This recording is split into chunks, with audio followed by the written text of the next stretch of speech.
한 달 좀 더 지난 것 같은데요. 우리 교회 식당에서 어느 집사님이 정수기에 물을 이렇게 받아서 딱 마시려다가 안 마시고 버리는 걸 제가 봤습니다. 제가 딱 뭔지 알았죠. 그건 뭐냐면 그 물에 바로 부유물이 아마 있었던 것 같습니다. 사실 그 정수기 관리하는 분이 한 3개월마다 한 번씩 오세요. 우리는 이제 그렇게 계약이 돼 있는데, 근데 오시는 분이 매번 바뀌는 겁니다. 매번 새로운 분이 오는 거예요. 그리고 물어보면 이 일을 처음 시작했다는 분들이에요. 그런데 또 우리 집사님이 물을 마시려고 하는데 부유물이 딱 있는 거였죠. 그러니 처음 하시는 분들, 잦은 교체, 또 이렇게 부유물까지 그런 일들이 이렇게 겹치다 보니까 제 마음이 좀 불편해지기 시작을 했습니다. 이번에 좀 약정도 끝나가는 것 같은데 다른 회사 제품으로 바꿔야 하나? 그런 마음이 저한테 든 거죠. 지난 주간에 담당하는 분이 마침 오셨어요. 그래서 제가 부유물 이야기를 할까? 그래서 이번에 약정이 끝나면 그만둔다고 말할까? 그렇게 고민하다가 그래도 좀 이분의 이야기를 좀 들어보는 게 낫겠다 싶어서 혹시 렌탈이 종료되면 수입이 어떻게 되는지 제가 그런 걸 좀 물어봤죠. 그랬더니 그분이 하는 이야기가 고정 렌탈이 있고 기본급을 받고 또 다른 데 렌탈을 좀 추가하게 되면 수당으로 좀 더 받습니다. 이제 뭐 이런 이야기를 하시고 또 가정 이야기도 또 하시더라고요. 그리고 자기가 교회 다닌다는 이야기까지 하시는 거예요. 그래서 제가 이분이 열심히 사시는구나 이제 그런 생각을 하고 이제 제가 마지막으로 질문 아닌 질문으로 그냥 대화를 마치려고 했습니다. 뭐 요즘 금은 괜찮으시죠? 이렇게. 그러니까 이건 질문은 아니에요. 그냥 대화를 끝내려는. 그래서 보통은 이제 이런 질문을 받으면 네, 좋습니다. 잘 지내요. 뭐 이렇게 정리가 되죠. 그런데 제 질문에 대답을 하지 않으시고 잠깐 먼 산을 바라보는 것처럼 고개를 드시는 거예요. 그때 순간 제가 더 당황을 했습니다. 이게 아닌데 나는 이야기를 끝내려고 하는 건데 이분은 지금 이 이야기를 새로 시작을 하시려고 하나? 그리고 내가 이분의 목회자도 아닌데 나한테 이야기하면 어떡하지? 제가 그런 생각이 밀려온 거죠. 나는 사실 렌탈 계약을 좀 정리하려고 말을 걸기 시작을 한 건데 뜻밖의 이분은 자기 삶의 깊은 고민과 마주하게 된 겁니다. 요즘 괜찮으시죠? 이 질문이 이분을 잠시 멈추게 한 거죠.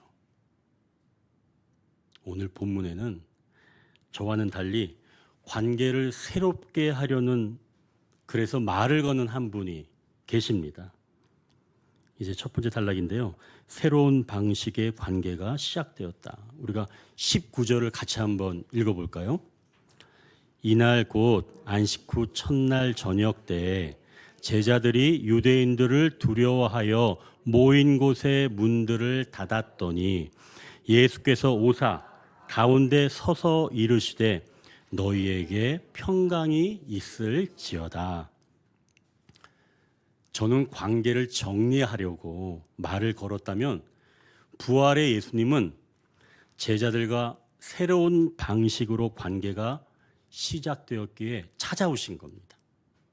이 19절을 보니까 제자들이 유대인들이 두려워서 모인 곳의 모든 문들을 닫았다고 말씀하는 거예요. 예수님을 죽인 사람들인데 예수님의 제자들도 못 죽이겠어요? 그러니까 이 제자들은 이제 예수님 다음에는 우리 차례다. 우리가 죽을 차례다. 라고 두려운 마음 때문에 숨어 있는 겁니다. 그래서 모든 문들을 다 닫고 숨어 있는 거예요. 뭐 어떤 사람들이 여기가 마가의 다락방이다 이야기를 하는데 장소가 정확하지 않지만 아무튼 그곳에 있는 모든 문들을 꼭꼭 닫은 겁니다. 뭐 때문에요? 내가 죽을까 봐. 이제 예수님 다음에 우리 차례가 아닌가 그런 두려움 때문에 모든 문을 잠근 겁니다. 그런데 지금 이곳에 예수님께서 나타나셨다는 거예요. 어떻게 나타나셨냐면 잠긴 문을 통과해서 나타나신 거예요. 그리고 그 가운데 찾아오신 겁니다. 분명히 육체로는 닫힌 문을 통과해서 들어갈 수가 없죠. 그런데 부활하신 후에는 새로운 육체로 존재하는 방식이 달라진 겁니다. 그래서 문 같은 것으로는 부활의 주님을 막을 수가 없다는 거죠. 이것은 제자들이 어디에 있든지 주님은 그들을 찾아오실 수 있다는 말씀입니다. 예수님은 제자들이 앞으로 어떻게 살아야 하는지 걱정하고 두려워할 때 전과는 전혀 다른 방식으로 찾아오셨습니다. 저는 정수기 담당자가 삶의 어려움을 나타낼까 봐 당황했는데 예수님은 제자들의 삶의 어려움을 아시고 찾아오신다는 말씀이에요. 이걸 이제 우리에게 좀 적용을 해 본다면 우리가 어디에 있든지 주님은 찾아오신다 라고 하는 말씀이죠. 부활로 인해 새로운 방식으로 관계가 시작되었기에 주님은 우리가 어디에 있든지 찾아와 주시고 만나 주시는 줄 믿으시길 바랍니다. 근데 그뿐만이 아니에요. 새로운 방식으로 관계가 시작된 것뿐만 아니라 관계도 새롭게 변화된 겁니다. 예수님과 제자들 예수님과 제자들은 어떤 그 관계였죠? 스승과 제자의 관계였습니다. 그런데 예수님이 부활하심으로 인해서 이제는 관계가 새롭게 되었다는 거예요. 어떤 관계가 되었을까요? 오늘 우리가 읽은 그 구절 조금 앞쪽에 20장 17절 하반절을 한번 좀 보십시오. 20장 17절 하반절에 이렇게 말씀합니다. 너는 내 형제들에게 가서 이르되 내가 내 아버지 곧 너희 아버지 내 하나님 곧 너희 하나님께로 올라간다 하라 하시니. 예수님 지금 부활의 주님을 처음 목격한 마리아에게 내 형제들에게 가서 말하라는 겁니다. 여기서 말하는 형제들은 그의 제자들을 말씀하는 거예요. 그러니까 예수님이 전에는 제자라고 불렀고 스승과 제자와의 관계였다면 부활하신 주님은 더 이상 제자들과 스승과 제자의 관계가 아니라 형제 관계가 되었다는 겁니다. 한 분이신 하늘의 아버지를 두고 이제는 형제가 되었다는 거죠. 그래서 예수님은 내 아버지 곧 너희 아버지 내 하나님 곧 너희 하나님이라고 표현했던 겁니다. 예수님께서 십자가에서 우리의 죄를 짊어지시고 죽으셨습니다. 그래서 우리의 죄 문제는 해결되었습니다. 하나님과 관계가 막혔었지만 그것으로 인해서 온전하게 회복되었습니다. 그리고 예수님은 부활하셨기 때문에 우리는 그 공로를 통해서 하나님을 누구라고 부를 수 있게 되었다고요? 아버지라고 부를 수 있게 된 겁니다. 그런 자격이 주어졌다는 거예요. 그러니 부활은 우리를 새로운 방식으로 또 새로운 관계로 만들고 새로운 언약 공동체로 만드는 줄 믿으시길 바랍니다. 좀 전에 말씀드린 그 정수기를 담당하는 분이 제가 요즘 괜찮으시죠? 라는 질문에 망설이다가 말하는데요. 본인이 올해 처음 깨달았다는 거예요. 항상 고난주간이 되면 자기에는 큰 일이 닥친다는 겁니다. 그런데 그게 벌써 올해 처음 알게 됐는데 5년째 그렇다는 거예요. 어떤 게 어려운 건지 저한테 살짝 이야기를 해주셨는데, 이 고객이 좀 사는 게 어려워서 대납을 해드리면 나중에 좀 필요할 때 이제 좀 돌려줄 수 있나 그러면 고객이 내가 언제 그렇게 빌려달라고 했는지 얘기했냐고 오히려 따진다는 거예요. 그리고 또 고난 주간에는 더 큰 일들이 일어난다고 말하는 겁니다. 그분은 자기 이야기를 계속 하는데 제 마음속에선 렌탈 계약이 이렇게 연장되는구나. 이 회사와 새롭게 관계가 시작되었네. 그런 생각이 제가 들었습니다. 그분은 고난 주간에 겪은 어려움을 말하셨지만 저는 그분의 이야기를 듣고 부활의 새로운 관계, 회사와 고객으로 다시 새롭게 이어지는 관계가 되는 거죠. 자, 그럼 이렇게 새로운 관계가 되면 도대체 뭐가 달라질까요? 이제 두 번째 단락입니다. 지난 고통도 기쁘게 나눌 수 있다. 우리가 20절을 같이 읽겠습니다. 이 말씀을 하시고 손과 옆구리를 보이시니 제자들이 주를 보고 기뻐하더라. 예수님께서 너에게 평강이 있을지어다 라고 말씀하신 후에 손과 옆구리를 보여주셨습니다. 그랬더니 제자들이 주를 보고 기뻐하였다는 거예요. 문을 열지도 않고 통과에 들어오셔서 그분이 평강이 있을지어다 라고 말씀하시니까 모습은 예수님 같은데 전혀 다른 방식으로 존재하고 계시니까 제자들이 사실은 좀 두려웠죠. 근데 이때 예수님께서 손과 옆구리를 보여주신 겁니다. 근데 손은 십자가에 달리실 때 못 박힌 것을 말씀하는 거죠. 그렇다면 이것은 곧 이분이 진짜 예수님이시며 고통당하신 바로 그분이라는 사실을 보여주는 거죠. 또한 지금은 전혀 다른 육체, 우리가 이해하지는 못하지만 부활체를 입으신 예수님의 사실을 보여주십니다. 이것을 통해서 제자들을 안심하게 하시려고, 내가 곧 예수라는 사실을 알게 하시려고 손을 보여주신 거죠. 그뿐만이 아니라 이 고통스러운 흔적을 보여주실 때 제자들은 사실 마음에 찔림이 있었습니다. 제자들은 사실은 어떤 일이 일어나도 우리는 주님을 버리지 않겠습니다 라고 장담했던 인물이었는데, 정작 군인들이 예수님을 잡으러 오니까 예수님을 버리고 흩어졌던 자들이 바로 제자들이었지요. 그래서 이 제자들 마음에는 예수님에게 좀 죄송한 마음이 항상 있었습니다. 그리고 자신에게는 한심함 같은 것들이 좀 느껴졌을 줄 압니다. 그런데 주님이 손과 옆구리를 보여주시는 거예요. 제자들은 신의를 저버린 뼈아픈 과거와 만나는 것이지만 예수님은 그 고통에서 부활하셔서 부드러운 미소로 상처를 보여주시는 겁니다. 그때서야 제자들은 주님을 보고 또 상처를 보고 서로 기뻐하는 거죠. 그러니 부활의 능력은 지난 고통도 기쁘게 나눌 수가 있는 것입니다. 서로 아프게 했던 것들도 부활을 통해서는 기쁘게 나눌 수 있다는 것이죠. 어느 집 이야기인데요. 저녁에 아들이 이제 아버지에게 찾아와서 이렇게 말하는 겁니다.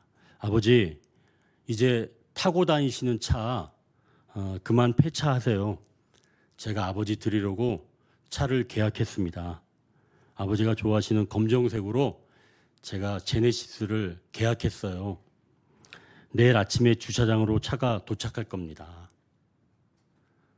이건 그냥 만든 얘기예요. 오해하지 마시고요. 저녁에 아들에게 이런 말을 듣게 되면 그날 아침이 금방 오나요? 그런 날은 아침이 일찍 오지 않죠. 뜬 눈으로 새다시피 하겠죠. 차가 도착하지도 않았는데 이 아버지는 일찍 주차장에 나가 있습니다. 그리고 그동안 타고 다녔던 오래된 소나타를 바라보고 있는 거예요. 그래, 너 참 수고 많았다. 나를 태우고 다니라고. 얼마나 20년 동안 고생을 많았니. 이제 소나타를 그렇게 바라보고 있는 겁니다. 근데 갑자기 옆에서 차가 있었는데 문이 확 열리더니 그 소나타 차를 콕 찍은 겁니다. 한마디로 문 콕 찍은 거죠. 그런데 그 차주가 이 사람이 아버지가 서 있는 것도 봤고 그 차주랑 눈이 마주친 겁니다. 그래서 그 운전자가 내리면서 어쩔 줄 몰라서 얼굴이 빨개진 겁니다. 연신 미안하다고 고개를 막 숙이는 거예요. 자, 그럼 이럴 때 여러분 같으면 어떻게 하시겠어요? 1번, 감사합니다. 도색해야 하니 현금 입금 바랍니다. 자, 2번, 괜찮아요? 자, 여러분 같으면 어떻게 하시겠어요? 1번, 감사합니다. 현금 입금해 주세요. 2번, 괜찮아요? 어떻게 말하실 거예요? 1번이요? 아니죠? 괜찮아요? 그렇게 얘기하시겠죠? 아니, 어차피 제네시스가 오는데, 그리고 이 차는 폐차할 건데, 괜찮아요. 그렇게 얘기하지 않겠어요? 새로운 것을 얻을 때는 전의 것들은 기쁘게 여기며 함께 나눌 수가 있다는 거죠. 부활이 전제되어야 가능한다는 이야기입니다. 새로운 자동차가 도착하지는 않았지만 아버지는 이미 그 마음에 새 차가 있겠어요, 없겠어요? 새 차가 있는 거예요. 이제 예전 차는 안 보는 겁니다. 문콕 정도가 아니라 더 세게 들어박아도 괜찮아요. 아마 저 같으면 그럴 것 같아요.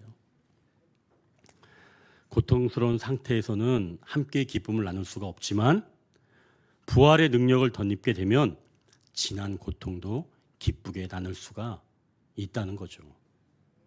세상적인 관점에서는 성공해야 비참했던 과거도 아름답다고 말합니다. 성공하지 못하면 지난 과거 역시 고통스러운 거죠. 그러나 기독교 신앙은 부활을 믿고 소망할 때 지난 고통도 기쁘게 나눌 수가 있는 것입니다. 세상에서 말하는 성공과는 전혀 다른 방식으로 기뻐할 수 있다는 말씀이지요. 우리 성도님들은 부활의 능력으로 어려웠던 과거까지 아름답게 여겨지기를 주님의 이름으로 축원합니다. 이제 21절을 같이 한번 읽겠습니다. 예수께서 또 이르시되 너희에게 평강이 있을지어다. 아버지께서 나를 보내신 것 같이 나도 너희를 보내노라. 부활의 주님을 믿고 소망을 얻게 될 때 그때 비로소 주님께서 주시는 평강을 받을 수가 있다는 겁니다.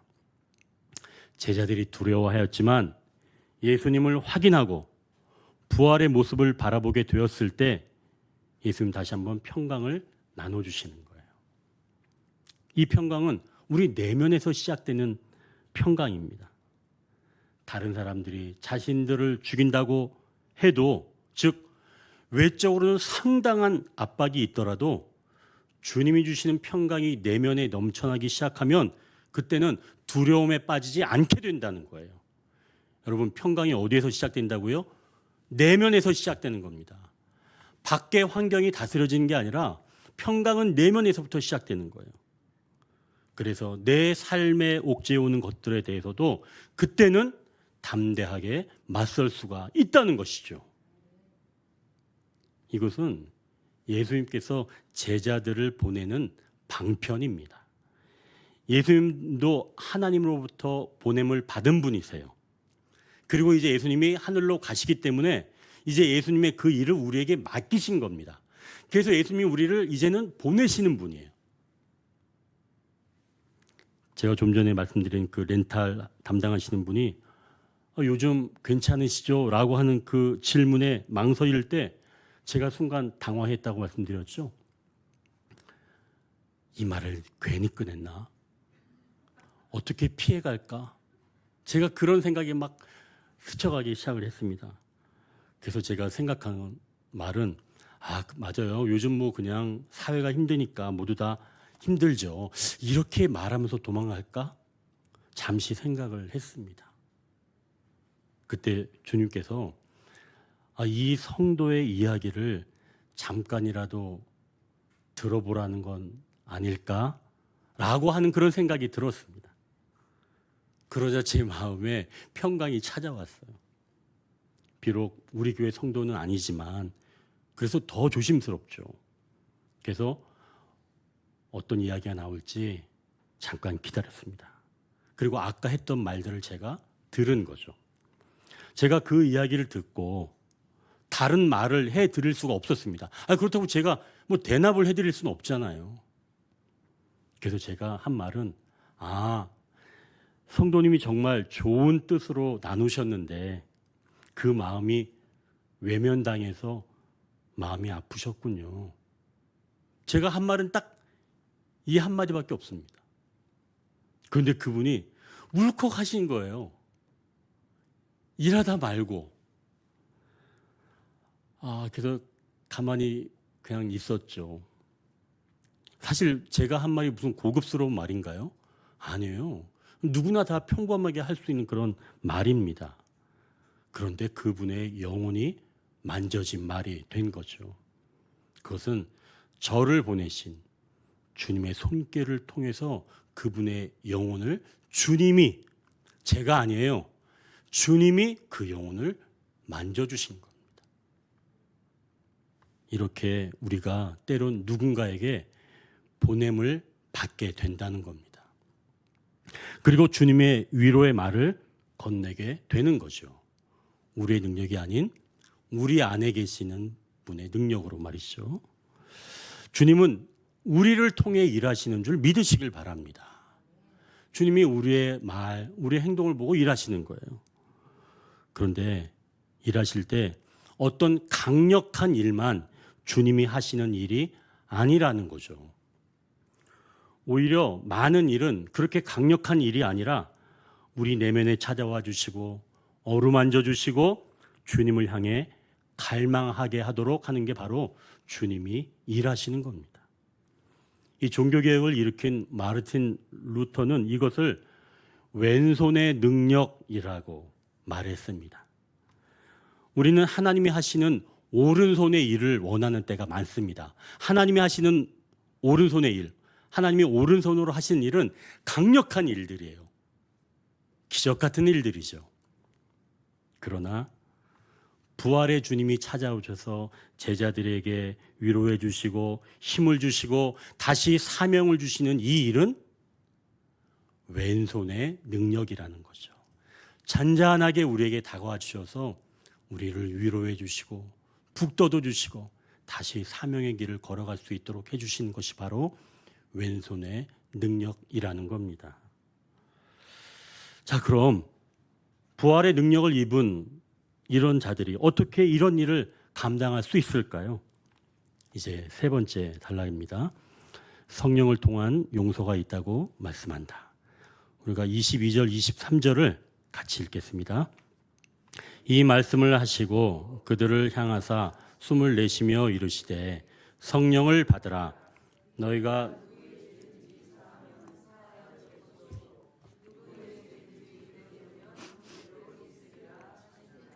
아멘. 예수님께서 부활의 능력을 입히시고 보내실 때 그냥 보내시나요? 아닙니다. 항상 보내실 때는 그 일에 합당한 능력을 주시는 줄 믿으시길 바랍니다. 엄마가 아이에게 심부름을 시킵니다. 너 마트에 가서 소고기를 좀 사갖고 오렴. 불고기 감으로 좀 한 3근만 사갖고 와. 알았지? 그리고 남는 돈은 아이스크림 사 먹어. 그렇게 이야기를 하고 엄마가 1,000원짜리 하나를 딱 준다면 이 엄마가 진짜 엄마예요? 아니, 소고기 3근 사갖고 오고 그리고 나머지는 아이스크림 사 먹으라고 하면서 1,000원짜리 한 장 주면 이 엄마가 진짜 엄마일까요? 물론 소고기가 정말 말도 안 되는 가격에 할인을 해서 그렇다고 할 수 있지만 보내는 사람은 그만한 힘을 준다는 거죠. 아이들에게 소고기 3근 사오라 할 때는 한 10만 원 주지 않겠어요? 1,000원짜리는 아니겠죠. 이 이야기는 결국 보낸다면 그만한 능력을 주신다는 걸 말하는 겁니다. 또 그 사람이 할 만한 일을 맡겨주시는 거예요. 그래서 예수님도 제자들을 보내실 때 그냥 보내지 아니하시고 예수님의 그 또 다른 중보자이신 바로 보혜사이신 성령님을 주십니다. 제자들은 이제 예수님이 하시던 일을 할 줄 아는, 또 할 수 있는, 또 해야 하는 그런 사람들이죠. 그래서 예수님은 그 일을 할 수 있도록 제자들에게 성령님을 보내주신 거죠. 제가 몇 번 말씀을 드렸지만 요한복음은 예수님의 재창조 사역이라고 나누었습니다. 창세기는 하나님의 창조 사역이죠. 그래서 요한복음과 창세기가 많이 닮았다. 이건 제가 몇 번 말씀을 드렸죠. 오늘 그럼 이 구절에서는 어떤 것을 발견할 수 있을까요? 22절을 보니까 예수님께서 제자들에게 숨을 내쉬며 이르시되 성령을 받으라 라고 말씀합니다. 숨을 내쉬는 행위 그리고 성령을 주시는 게 이게 같은 얘기입니다. 근데 이 사역은 창세기에서도 나타나죠. 창세기 2장 7절에 이렇게 말씀합니다. 여호와 하나님이 땅의 흙으로 사람을 지으시고 생기를 그 코에 불어 넣으시니 사람이 생명이 되니라. 하나님께서 아담에게 육체적인 생명을 주실 때 생기를 코에 불어 넣어 주셔서 그가 인간이 되게 하셨고 하나님과 관계가 시작되었습니다. 그런데 아담의 죄로 인해서 인간은 하나님과 관계가 끊어지게 되었습니다. 그래서 하나님은 우리 인류를 위해 예수님을 육체 입은 인간으로 보내주셨고 예수님께서 이 땅에서 재창조 사역을 하실 때 오늘 본문 말씀처럼 숨을 내쉬면서 성령을 주셨습니다. 이것은 영적으로 죽어있던 인류를 깨우는 영적인 거듭남이면서 그동안 죄로 인하여 단절되었던 하나님과 관계를 온전히 회복할 수 있는 길을 열어두신 거죠. 그리고 죄사함과 함께 사명이 부여된 겁니다. 창세기에서 아담이 인류를 대표한다면 요한복음에서 제자들은 교회를 대표합니다. 그러니까 예수님께서 숨을 내쉬며 주시는 성령님은 결국 모든 사람들에게 주시는 게 아니라 예수님을 믿기로 한 사람들에게만 주시는 거죠. 이 성령님을 통해서 하나님과 새로운 관계가 시작된 것입니다. 그래서 비로소 성령님을 통해서 하늘의 새로운 질서로 살아갈 수 있는 힘을, 능력을 성령님을 통해서 우리가 얻게 되는 거죠. 여러분, 성령님이 우리 안에 계실 때 이 땅에서도 하늘에 속한 사람처럼 살아갈 수 있는 줄 믿으시길 바랍니다. 이제 말씀을 정리합니다. 부활의 능력은 우리를 새로운 방식으로 살게 하며 새로운 관계로 나아가게 합니다. 부활의 능력이 입혀지면 지난 고통도 기쁘게 나눌 수 있게 됩니다.